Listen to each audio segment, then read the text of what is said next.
Hello, FedPhoenix fam. So, today we're going to talk about how to prepare for your federal sentencing hearing. And before we get into this, if you have not already watched Preparing for Your Federal Plea Deal Hearing, please go do that. And you may be wondering, well, if I already did my plea deal hearing, I don't need to see that. I'm waiting to do my sentencing hearing. But there's a lot of good information there, regarding your courtroom presence and demeanor. And I think that, and just little details as far as like, how you can possibly have like more a suitable attire when you go to these hearings if your loved one contacts a marshal, if you're a person that's being detained and you're not on pre-sentence release. So please go check that out if you have not already. If you have not already subscribed, please subscribe. We're up to almost 300 subscribers. Once we get up to 1,000, then this can potentially become monetized. And as most of you know, people who do what I do generally call themselves prison consultants. And most of these people want 8, 15, I've even heard $40,000 up front to do what I do. And they actually kind of do less a lot of times after they've gotten your money. And what I do for free. I put this information out for free. I share my experiences for free. I work with people one-on-one for free. And all I ask is please subscribe to my channel. Show your support in that way. If you would like to to purchase like a t-shirt or hoodie to kind of represent or support FedPhoenix as a brand, me, as an individual and what I'm doing, there will be a link to the merch line in the description. And by the way, our logo has been completely redone. We got a fresh, very more professional, clean logo on a lot of the merch now. So when you click on the merch line link, you'll see that. And what else do I need to tell y'all? Oh, and of course, you can always donate to the channel, which I would greatly appreciate. The economy is what it is. We're all doing the best we can under the circumstances. So you can donate to the channel, or you can tip me for my services via Cash App or PayPal. And there's always links for those in the description of the videos as well. So, moving forward. So anywho, preparing for your federal sentencing hearing. I'm looking at, I got me some little notes, because y'all know I tend to get, sidetracked. One of the interesting things that someone had told me before my sentencing hearing is they said, if you get uncomfortable, right? When people are uncomfortable, they tend to kind of fidget a little bit. And judges tend to take this, as some type of, almost like an admission of guilt, like a guilty conscience, or you're nervous, you're scared, because you should be, right? So if you have that nervous energy and you feel the need to physically have an outlet, what I was advised is wiggle your toes in your shoes. Don't rock back and forth. Don't, whatever. But inside your shoes where no one can see, because I know my FedPhoenix babies are not out here wearing open-toe shoes to any federal court hearing, because that's just, we don't do that. But wiggle your toes in your shoes.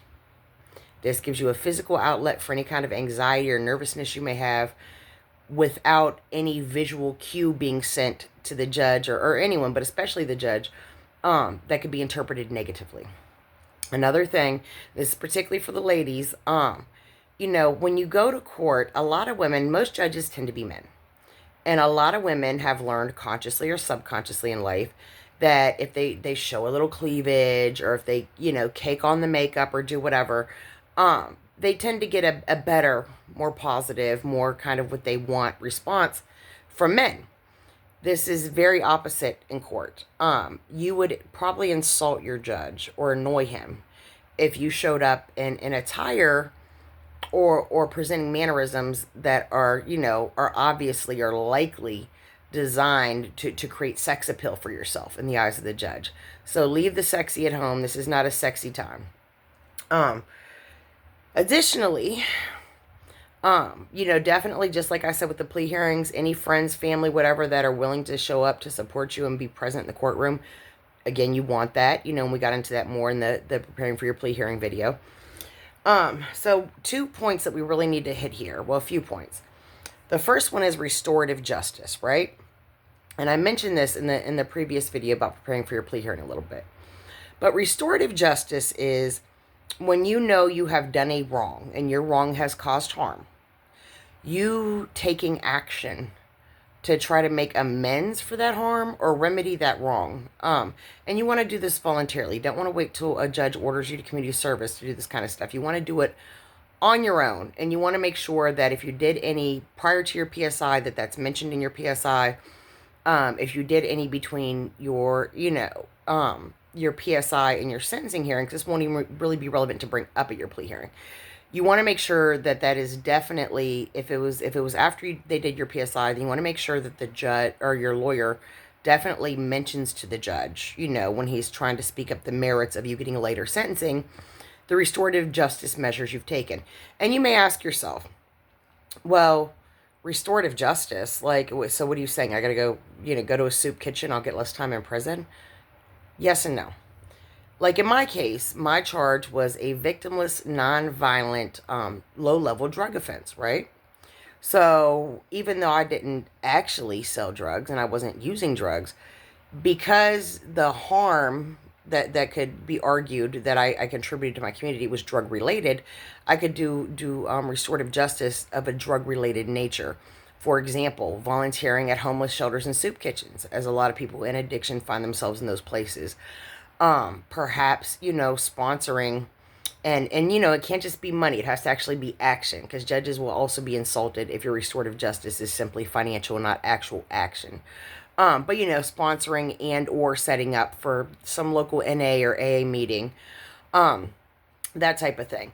Now, if your crime was financial, let's say you are licensed to practice some type of accounting and your crimes were of a financial nature, then as long as you still have the ability to do that practice, you still have that licensing, which you most likely won't after you're convicted, but prior to being convicted, prior to your all that, get a hold of some local nonprofits and see what you can do to assist them in this arena. If your crimes were, I'm trying to think of some other real common ones. If one of your crimes was PPP loans, and we'll get into identifying your victims, which can get tricky. But arguably, your victims were the people who benefit from programs from federal funding, and that funding that you got that you improperly allocated, could have went to the program that benefits them instead. You know what I mean? So what you would do with restorative justice, like a PPP loan, is you would say, okay, I know that the federal government does money for kids stuff, elderly people, education. Find one of these areas where you have some talent or skill or passion, and find a way to volunteer within that arena, and make sure that it's mentioned by your lawyer at your sentencing that, you have taken restorative justice measures and tutoring middle school kids, because, you realize that had you not gotten and misallocated, these funds, perhaps they would have went to a program that would have benefited, at-risk middle schoolers, or you volunteered at the senior citizen center, reading to the elderly and whatnot, because you realize that federal funding is used to assist the elderly, and because you misuse some federal funding, you feel like this is a way to really kind of make amends to communities that may have benefited by you not committing your crime, even though they weren't directly harmed by you committing your crime. And that's another thing. When you have your federal hearing, the thing is, when you're going to be given the option to give allocution. Now, usually they don't use that exact phrase, but in legal jargon, that's what it's called. It's called allocution. And allocution is when, after the judge has went through all the formalities, of the case and the charges and that kind of thing, and it's just really, you're just kind of sitting there listening, or he may have you stand and listen to all this. Then the judge will ask the prosecution what their recommendation for sentencing is. Then the judge will ask the defense, your lawyer, what their recommendation for sentencing is. Sometimes they have a person from the Federal Probation Office present to verbally give their recommendation. More often than not, they just give their recommendation after the PSI, in a memo to the judge that you're not going to probably be privy to. But then the judge will ask you if there's anything you would like to say before you are sentenced. This opportunity is called allocution. Some people choose not to give allocution. I think if you're a person that is perhaps just unbearably arrogant or condescending and you can't dial that down, you may choose not to give allocution. If you're a person who, if the honest assessment of the situation is you speaking on your own behalf prior to sentencing will likely be more of a detriment than a benefit, don't do it. But most people do choose to give allocution, and most people are capable, whether they do or not, to actually sway the judge or influence the judge in their favor during allocution. And there are some ways that you're going to do this. And this is based on what federal judges have said in interviews that they prefer to hear and what they don't like hearing. This is statistically based. It's, my experience, the experience of other people close to me. I'm real certain about this one. So when you give allocution, this is not your opportunity to say, I did A, B, and C, but by the way, I was abused as a kid. By the way, I was on drugs. By the way. Your allocution is your fall on your sword moment. That's what a lot of lawyers will call it, your fall on your sword moment. Your allocution is, I know what I did was wrong. And again, you don't want to overplay the horribleness of your crime because you don't want to influence the judge against you either.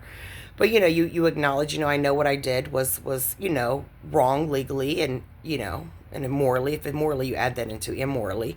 I realize that my actions or lack of action, because again, a lot of people get crimes of association, has harmed, and here's where you insert your victim.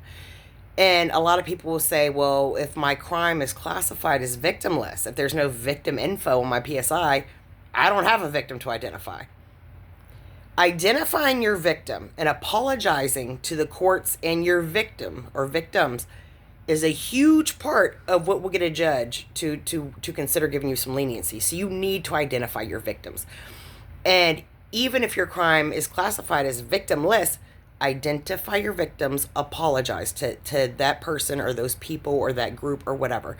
So, if you did the PPP loan, your victim is your community. I procured, I got funds and I misallocated them, or I got them under false pretense.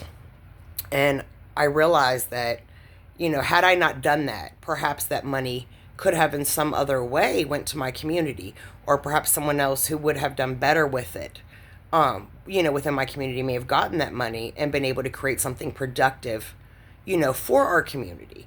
And I took away from that, so my victim is the community that was harmed by this money coming into the community and not being properly used, to not only support me during the pandemic and my family, but also to help, create a safety net for my community, for my business to thrive. If your crime was a drug crime, who are your victims? Your victims are the community that you sold drugs in. If yours was a by association drug crime, like mine, where pretty much you were just too closely associated for the most part with someone who was actually, a drug dealer. My victims were, again, my community. More often than not, your victim will be your community. If you have a victimless crime, more often than not, your victim is going to be your community. And you have to really find a way to identify your victim when you give allocution, because judges specifically look for this. They want you to identify your victim, to apologize for the harm that you've caused your victim, and because that's part of you expressing that you are remorseful for what you've done, and you truly have a good grip and understanding on why you should not have done it, because it has harmed and that you regret causing that harm. Again, it can be very tricky to identify your victims, and if you have a crime or a charge and you don't know how to identify the victims of your charge, I have a lot of people who ask me this and I help them figure this out. My email will be in the description of the video as well. I'm more than happy to help you, or you can comment under the video and I will help you identify the victims of your crime. So when you give allocution, you're going to start with, thanking the judge for allowing you to speak, which he legally has to give you this opportunity. But don't be Hasidity and act like, and you don't want him to sense any type of entitlement at all from you. None. So, I first want to, thank the courts for giving me the opportunity to speak on my own behalf. I would like to apologize for my conduct to my family, to my friends, to my colleagues. These people have been harmed and embarrassed, and I deserve to be convicted for what I did. but they did not deserve to be harmed by my actions. Additionally, I would like to acknowledge and apologize, in open court to the victims of my crimes. And again, this is where you get into that, we'll do PPP loans, since that's a common one that's becoming more and more common, which, by the way, no statute of limitation. So if you think you got one over on that, don't be shocked if in 20, 30 years you find yourself going to federal prison when you thought you were in the clear. But anyway, you would say, I realize my victims are my community because the money I received was federal funding, and federal funding assists my community in many areas. And me, applying for or accepting or getting or whatever these monies under false pretense, or me using these monies improperly to not help sustain, myself, my family, and then, my community, in that order, has certainly, removed good that could have existed. And that is harm, and you want to be very, very sincere and articulate. Another thing too about your allocution is you want to practice giving your allocution before you go into sentencing. And you want your allocution ideally to not be more than 3 minutes long, which I know is crazy to squeeze in what you're going to say in 3 minutes. And you don't want to speak quickly. You want to make sure that you're making as much eye contact with the judge. If you can't see his eyes for whatever reason, maybe you have a vision impairment, maybe it's a big room, you want to focus on the eye region of his face as much as humanly possible. You want to speak loudly but not yell, and you want to speak slowly and clearly, but fast enough to get this allocution done in 3 minutes. Like, there really is a science to allocution being done in a way that is effective and helping, get you leniency or consideration from your judge at sentencing. So, and then once you get into that, once you've apologized, identified your victims, apologized to them, then you don't want to justify it. No point during your allocution do you give any excuse or justification for anything you did, no matter how legitimate it is. That you can't do that. This is your fall on your sword moment. And then once you're done with all of your apologies, doing the apology tour, then what you're going to do is you're going to say, I truly regret my actions, and this is not who I am. This is not, I did these things, but this is not who I am at the end of the day. I didn't think this through, and, I acted out of character. And I just really want to assure the courts that once all this is said and done, once I have been sentenced and have lived out or handled my sentence, circumstances, I really want to assure the courts that I certainly will continue to make amends to my victims. And I will never put myself or my loved ones in this position again. And I would greatly appreciate any consideration the courts are willing to give in this situation to me. End of story. Thank you, Your Honor. Very simple. And you may be wondering, well, I had circumstances or I have a history that I feel would compel the judge to be more sympathetic, to be more understanding, more compassionate. I have to communicate this, right? And I'm not going to be given a chance to do it at my plea hearing. And now you're telling me I can't do it at my sentencing. When the heck do I do it? In your PSI is the first place you do it. In your PSI, you be as thorough and detailed as possible about any circumstances that can be contributed to your crime, particularly those that were outside of your control, or any series of events that led to it, to show that this is not your typical conduct. And they're going to want to know, were you abused as a kid? Were you neglected? Have you ever been in a domestic violence? And you want to be as thorough and informative on all of those things as humanly possible. And you also want to be as thorough and informative about your health history and any medical issues you may have. You want to really, really, really communicate that very thoroughly in your PSI, because the judge is going to read that. You don't have to tell him, he's going to read it. Now, one thing you can do is after your plea hearing and before your sentencing, you can do what's called a personal narrative, which is where you basically write the judge a letter and send it to him. And this is an opportunity also where, and again, you don't want to come across as entitled or as making excuses for yourself, but you can talk about, what's led you to this situation, what led up to, you having this criminal case, and you now, most likely looking at going to prison, and, and perhaps talk about, if you've done any restorative justice, if you have sought any mental health counseling, to relearn, to learn a thought process that's more productive, to help protect yourself from getting these situations in the future, all that. So, and that's basically allocution in a nutshell. If you have any questions, feel free to ask. Another thing people often ask me about is, other than personal narratives, is personal reference letters, right? Character reference letters. A lot of people say, well, I can get a whole lot of, influential people to write letters to my judge saying how wonderful I am. Not always a good idea. Some judges will actually read through them. Most will kind of, if you have more than like 5, generally a judge is going to skim over some of them or just not even read some of them. You do not want more than 50% of any, character reference letters that your judge gets to be from people that are overly influential. You don't want these to be celebrities. You don't want these to be names that are going to ring a bell in your judge's head because, they're in the spotlight, or they're very powerful or rich people, because that gives the impression that you're trying to manipulate the courts. You want at least 50% of any, character reference letters that are sent in to be your immediate family, to be former employers, former co-workers, assuming these aren't super influential, well-known people, that kind of thing. And, I'll actually do a video separately on personal narratives, and character reference letters, because that's just the whole thing in and of itself. It's a whole, its own little art. But these are the gists of, the basic rundown. And after you give your allocution, at that point, the judge will either sentence you, or he will take a moment. And sometimes at this point, he'll ask you a few questions, or he may ask the prosecutor some questions, or your lawyer some general questions to clarify whatever's being said. And then he may take a moment to relook over some paperwork. And at that point, if he doesn't immediately after your allocution sentence you, it'll be done at that point. And if you're wondering, am I going to be detained as soon as I'm sentenced?